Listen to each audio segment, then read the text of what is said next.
Prime Minister has arrived now at the White House. You can see him. He's just come out of his cavalcade, shaking hands first with the US President Donald Trump, Namrata. So, as you pointed out, we've all been looking to see whether it would be a hug or a handshake. It is a handshake.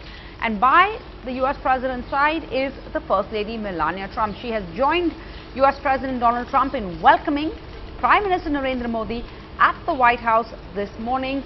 Prime Minister Modi, who arrived in Washington, D.C. on Saturday night at the invitation of the US President Trump. He's going to be, I think, spending the next 4 hours at the White House, at least, Namrata, after being received by Donald Trump and the First Lady in the South Portico of the White House. These two leaders are going to have a one-on-one meeting in the Oval Office now. That's where they're heading in.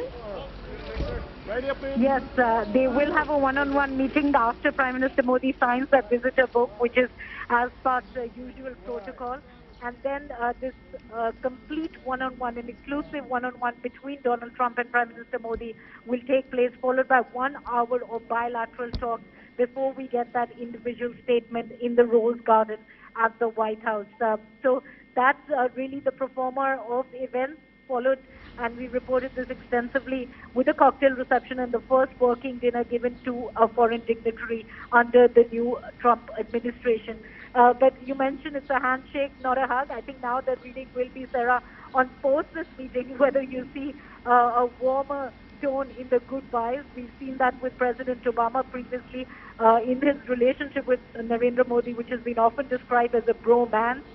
We've seen President Obama come out personally, say goodbye to him, take longer. In fact, last time he stayed for more than 15 minutes just outside, waiting for the entourage to leave, including the entire Indian delegation. So will we see a similar tone?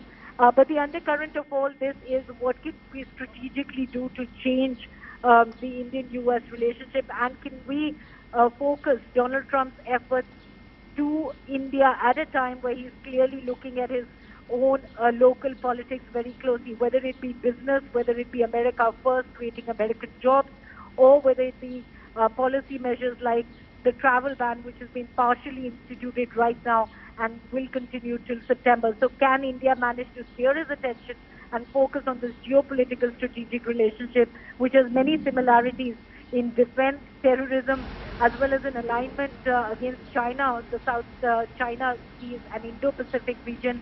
But can it also circumvent his focus on building American companies and a localization impetus here?